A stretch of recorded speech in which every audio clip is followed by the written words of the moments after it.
Yes. And I think the other challenge, at least for me, is trying to figure out how to sell myself without feeling like I'm selling myself. That's a really hard place to be. I don't enjoy the idea of having to sell myself to anybody. I mean, I went to medical school.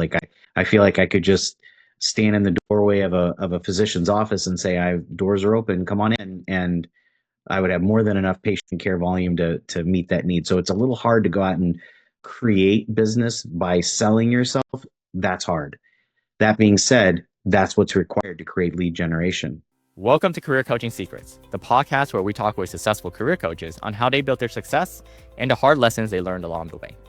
My name is Davis Nguyen, and I'm the founder of Purple Circle, where we help career coaches scale their business to 7 and 8 figures without burning out.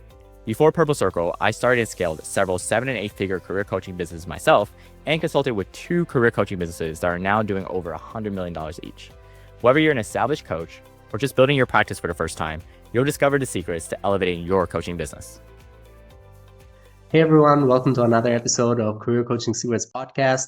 I'm your host, Regin, and today's guest is Dr. Mrunal Shah. Dr. Mrunal is a family physician, an executive coach, an international speaker, and the founder of Thrive Healthcare Coaching and Consulting. With decades of clinical and leadership experience, Dr. Shah has made his mission to reconnect physicians with their purpose in an increasingly complex healthcare system. He's a powerful voice for empathy, professional identity formation, and it's a pleasure for me to have him on the podcast today. Welcome to the show, Mrunal. Thank you, Regin. Nice to be here with you today. It's an honor for us. Mrunal, can you tell me a little bit more about what inspired you to become a coach? Yeah, I've been a physician for almost 30 years. I've been taking care of patients both directly and through residents and teaching residents for a long time. In my executive roles that I had, I found in retrospect, the thing that I loved the most about those executive roles was really all around physician engagement. And I found that working with physicians was really the thing that was filling my bucket, kind of energizing me in my work. And towards the very end of my corporate roles, I was faced with a fork in the road that would be to take another corporate role, or as I was starting to figure out what it is that I love, I decided to pursue that path. And so I went and got trained and certified as a professional coach, been kind of figuring it out since then.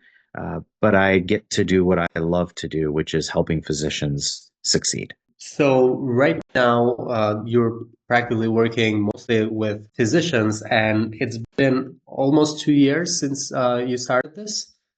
Yeah, 2023 was when I made the decision, and towards the end of 2023 is when I finished my sort of first round of training. And then ever since then, I've been trying to figure it out. And how does that look like? How does the journey look like when you're working on this for almost 2 years? Yeah. Well, so there's a couple of learnings that I've had along the way. The first one is coaching by itself is is a hard way to start the business when if that's the only thing you will do. So I was encouraged, and I would encourage others to be having other things that you do along the way, either to augment your coaching capabilities or coaching exposure, or to allow you to continue generating revenue and income while you're building and developing the coaching business.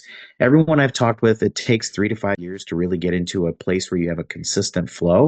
I'm 2 years in, and I'm just now starting to break through some hurdles that I was hoping to get through even this year. Um, Consulting work for me has been the thing that I've added into my repertoire, and I found that to be really helpful. In many ways, it creates coaching opportunities, but it also creates more perspective on what may be getting in the way for physicians in their success journey that allows me to have more material to use when I'm coaching clients. I get to use those experiences as well. So I found that to be a really helpful adjunct. And the last thing I'll say is my goal is to be as busy as I want to be, not as busy as I used to be. And being as busy as I want to be allows me to generate the revenue that I want to be able to generate year over year. Getting to that, I would say if that target is 100%, I am now about at 60, 70% of my goal. Still have some work to do. And then the pipeline never stops. I think that's the other learning going from being fully employed as an executive to being essentially a small business owner or a solopreneur is a word that I've heard used. That's a lot harder. And that pipeline creation has to be constant. So that's where I'm at right now. That's what it's been like. And since you mentioned you being as busy as you want to be compared to as busy as you were, would you say that right now are you trying to be more protective of your time with this business compared to you having the full-time role back in as a physician? I think when I was in my executive roles before, you sort of had this mindset of I'm always here to do whatever is necessary. And so a 50 to 60 hour work week was quite common. And it was not on the clinical side as much, although that can do it as well. This was on the administrative executive side. I found myself putting in those 55, 60-hour weeks. It was not uncommon. What I've learned now is I love patient care, but I get to do that a day a week. And I love coaching physicians. I get to do that a day or two a week. I love consulting and helping organizations and empower and engage their physicians. I do that a couple days a week. When I'm at my fullest capacity, I don't want to work 60 hours a week. I want to be able to spend time with my wife and my kids. And now they're older, but that changes the dynamic even more. I want to be able to spend as much time with them as I can. And I have parents that I get to take care of. So I don't want to miss all that. So I guess to answer your question, yeah, I don't want to work as many hours as I did before because I want to protect those things that are really important around me. Yeah, that's what I wanted to get at because, and that's what I thought it was the case. When it comes to the target audience or the people that you're currently serving, we did mention their physicians. In which stage of their career are you kind of helping them, and how do you help them with their transformation? Yeah, right. And that's a great question. I describe it this way. One thing I learned along the way so far is that being a physician oriented executive coach is a little bit of a niche, however you pronounce it. There aren't that many people who can do that. And physicians are often, I don't want to say resistant to coaching, but they are hesitant to take on coaching. And so being able to break through that barrier has been really helpful by having the medical degree myself. And then the answer to your question is I have found that there are physicians on sort of two ends of the spectrum for me and then everything in between. And I'll describe a little bit of in between. So on one end, I've got physicians that are CEOs or chief medical officers that are working on a particular skill. Maybe it's a communication skill. Maybe it's a listening skill. Maybe it's a crucial conversation skill. Maybe there's something that they want to work on around their presence. Maybe it's professional identity. And so, as you mentioned, that's one of the things I love working through. So that's on one end. On the other end, I've got physicians who sometimes are like, I don't even think I want to take care of patients anymore. And what a shame. I mean, they all those years of school and training and all these patients that are dependent on them for care, it'd be horrible to lose a doctor in that scenario. And so I find myself on that end helping them reconnect with their purpose. Why did they go to medical school? Why did they do all the residency and take on all the debt? There's a reason. There was something there that drove them. Let's go find it again. Maybe it's been forgotten, and reconnecting them with that passion and purpose often gets people back into, oh, that's right. That is why I did it. Not that burnout is not about being tired, because it is. I also think that burnout is because you forgot why you do it. And so sometimes reminding ourselves why we do it's important. And then in between, I have doctors that'll be asked to be a medical director, and they're like, I have no idea what you're asking me to do. I can help people think through what does that mean. And physicians get nominated in to be their chief of staff. It's a voted position by the medical staff. Those chiefs of staff are often like, how am I supposed to do this? What am I supposed to be doing? And those are physicians that I love working with. Every one of those examples are physicians who want to be the best that they can be. What would it look like for them to get some help and support and thinking through things differently? So that's what I love to do. Thank you. That's all very clear. And how do you go about like currently finding them or connecting with them and so that they know that they can basically work with you? Probably the most successful thing I've been able to do so far are speaking engagements. Finding a topic at a national meeting that might be germane or relevant to physician leadership often finds folks in the audience that will reach out to you later and want some help. Now, often that creates a one-on-one engagement for the coaching client. Those are great, but those then require a lot of work to sustain a pipeline. But speaking engagements are a really great way to do that. So I would encourage people, if there are national organizations, either you're a member of or you're a part of, and you have a chance to submit proposals to talk about things that matter to you, that tends to get a lot of mileage for you. And people will say, hey, this guy really cares about this. I'd like to get to know him better. So some examples is I did a professional identity workshop at a national meeting. It was around well-being, and I sort of used it as a way of helping people learn about themselves differently and with a different lens. I did one for a well-known medical school. It was their Masters of Clinical Operations program, and it was a chance to talk about culture. How does an executive create or destroy the culture of an organization? And so we talked about that and had a really rich discussion around it. Or I teach for a program where I get to speak on this idea of culture and engagement and the role that each of us can play in engaging physicians on that journey. Anyway, so just to give you some examples, I think speaking engagements are really great. The other thing is to find partner channels, folks who are embedded into work environments where they see the clientele that you're interested in. Maybe you create a business to business relationship. And of course, it has an implication. If I work with an individual directly, then essentially 100% of what I bill, I keep. But if I work through a channel partner, then there's some percentage that they're expecting to take, which if they take that into account, it's still very worthwhile. Gives you great experience, gives you great pipelines. And then by those having those business to business relationships, you will find that you're finding those clients that you are well suited to serve. And one by one, those create new relationships for you as well. And so those are the two things that really come to my mind.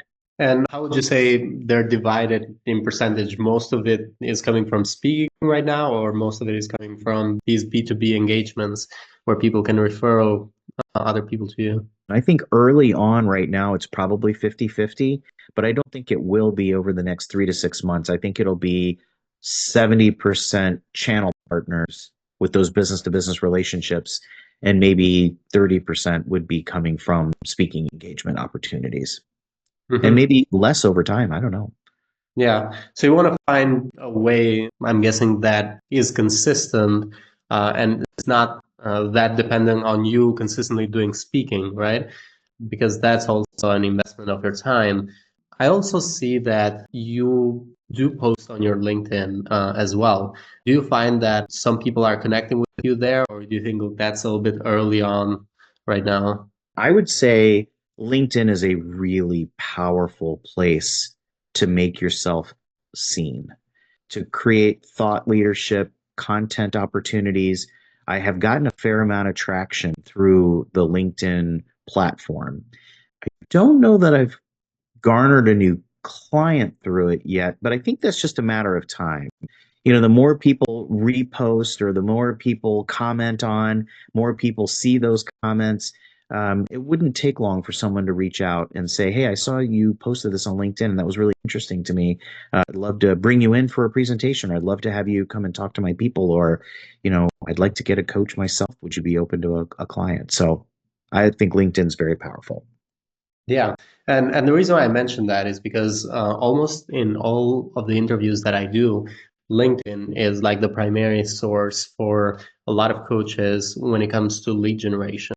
And I also did a podcast a couple of days ago with a executive coach that was focused on, right now he's trying to move away from executive coaching and start his own software as a service company, which was built to help executive coaches grow their reach on LinkedIn by being able to connect with an AI that he had created, which would create then articles consistently with their tone, with their voice, that are authentic and not just like an article that will be generated from ChatGPT.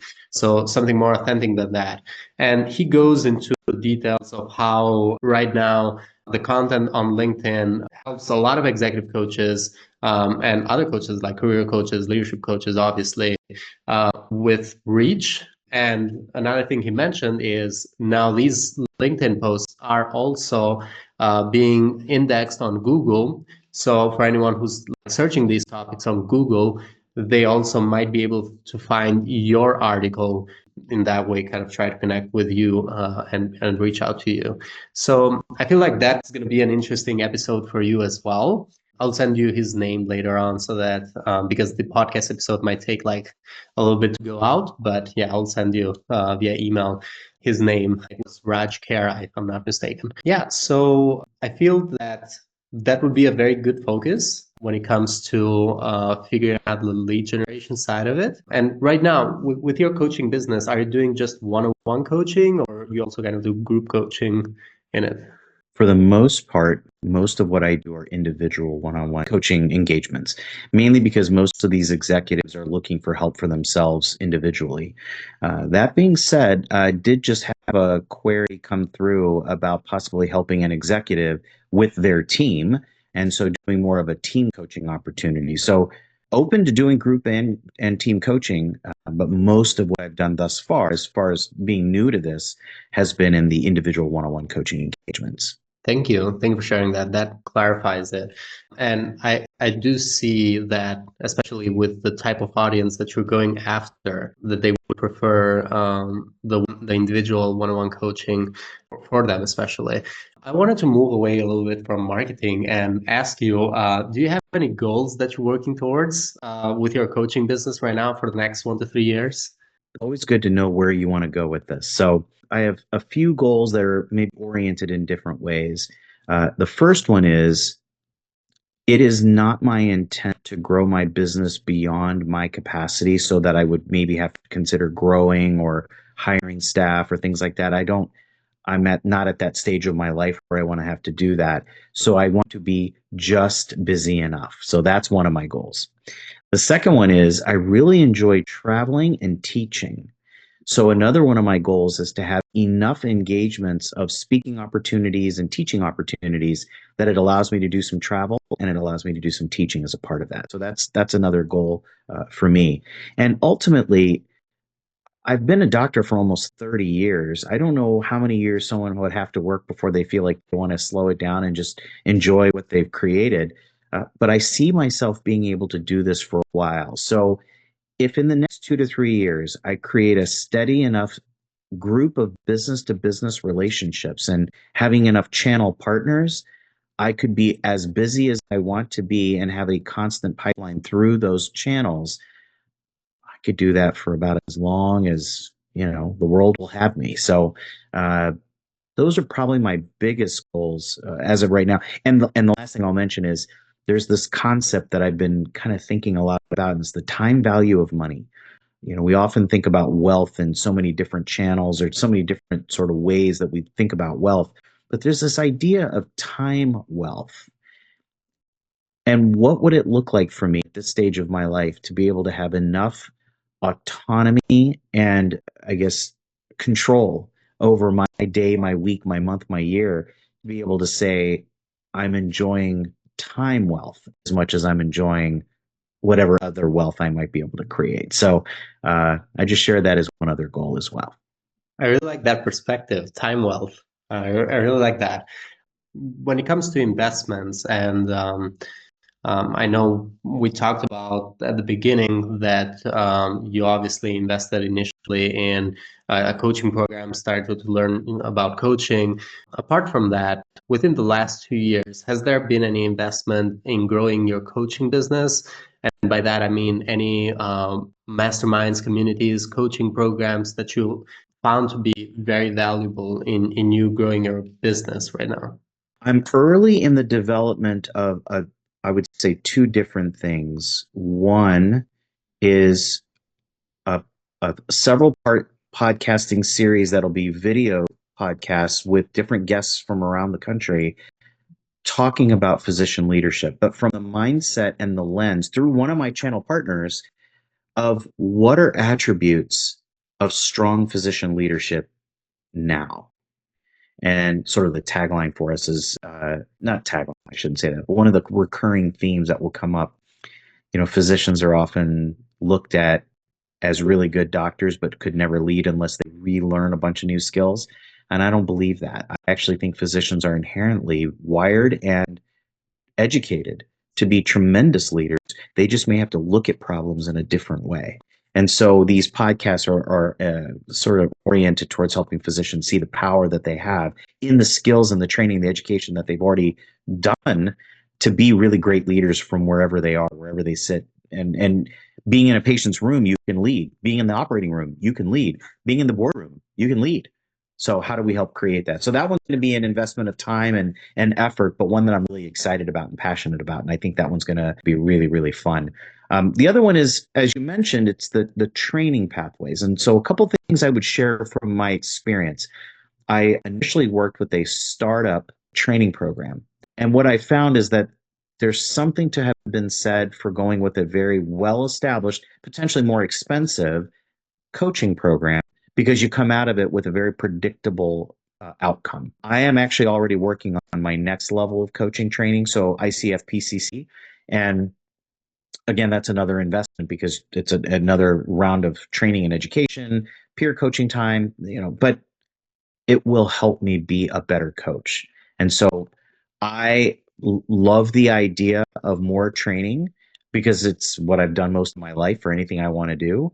And I think an investment in that next level of training will help me get where I want to go. And then the last investments are actually more probably mundane, but investments in things like a calendaring platform that allows people to schedule time with you in an easy way. I think that's important. And then having Zoom, or any whatever platform you want to use, but in a way that allows you to use it much more consistently. I think that's another important investment to have. And then finally, just a methodology, technology, or platforms that allow you to keep track of relationships, the contracts, the number of hours that you've been coaching, and invoicing capability that allows you to keep track of who you've invoiced and where you've actually gotten your checks back in from those folks. So learnings for sure, but those are all investments that I felt like were worth making. And I would tell anybody, if you're doing this, those are a few key things to invest in early. Absolutely. And within those tools, there's a lot of value in investing in automations as well, like automation tools that could help you streamline most of the communication with your clients as well. I feel like that's also another valuable investment. And you also mentioned the PCC, right? PCC for your accreditation for, I forgot the name right now. ICF, it's ICF certification. Yeah. I talk about ICF all day and I just happen to forget it right now. But ICF PCC, the reason why I mentioned that is, funny enough, throughout my research, and I'll send that to you, from interviewing about 71 coaches, there were executive leadership and career coaches within that. So all of them, or the majority of them, had also invested in the ICF to get their business started and to get their credentials up. One of the things that stood out was that throughout the whole investments that they had made, in terms of like their investments that had the highest return, the certifications were the ones that had the lowest. So, I mean, it is probably more maybe not meant to have a return on investment. Maybe it's meant to, like, for the coach's perspective, to feel more qualified. But when it comes to you working with your clients, I feel like it has been, according to my research, has been one of the investments that had the lowest return. I think I don't mean to dovetail off that, but I'll say it's a great point. The only caveat that I think is worth considering, depending on your audience or depending on the clientele that you want to work with, sometimes the ICF credential may be the only thing that stands between you and the doorway of being able to work with that organization. So health systems, as a particular example, which I tend to do a lot of work with, their minimum requirement to be an on-staff coach for that entity, that organization, they require an ICF credential or equivalent at a minimum to be able to even open that door. So does anyone ever, I mean, outside of that, has anyone ever even asked me what my training and certification has been? No, it doesn't even come up. So I would agree with the statement that in and of itself, what's the yield on it? By itself, it's probably not very high. unless your clientele requires it of you. Then suddenly the investment, it may be the difference between getting those contracts and not getting those contracts, if that's fair. Yeah, that makes a lot of sense. So that is a completely that is a different perspective. So if you were to work only with like not work with companies, then eventually would not probably make a difference. But if you were to work with companies that require that, then yeah, I do see that making a lot more sense. And I wanted to ask you right now, throughout these 2 years almost, what would you say is the biggest challenge in you scaling your coaching business? From my perspective, and then you can give me your perspective as well. But it does seem that lead generation is one aspect of it, and then basically having a consistent stream of leads to work with, so that you don't have to do a lot of speaking, even though potentially I feel like you enjoy that. But having a consistent stream of leads might be one of the bottlenecks that I see, at least from our conversation, but I could be wrong. So I want to have that. Yes. And I think the other challenge, at least for me, is trying to figure out how to sell myself without feeling like I'm selling myself. That's a really hard place to be. I don't enjoy the idea of having to sell myself to anybody. I mean, I went to medical school. I feel like I could just stand in the doorway of a physician's office and say, "I doors are open, come on in," and I would have more than enough patient care volume to meet that need. So it's a little hard to go out and create business by selling yourself. That's hard. That being said, that's what's required to create lead generation. The other caveat, just a perspective that was kind of coming to my mind as we were talking about this earlier. I enjoy working with folks where I've had an opportunity to meet them or know them in some way.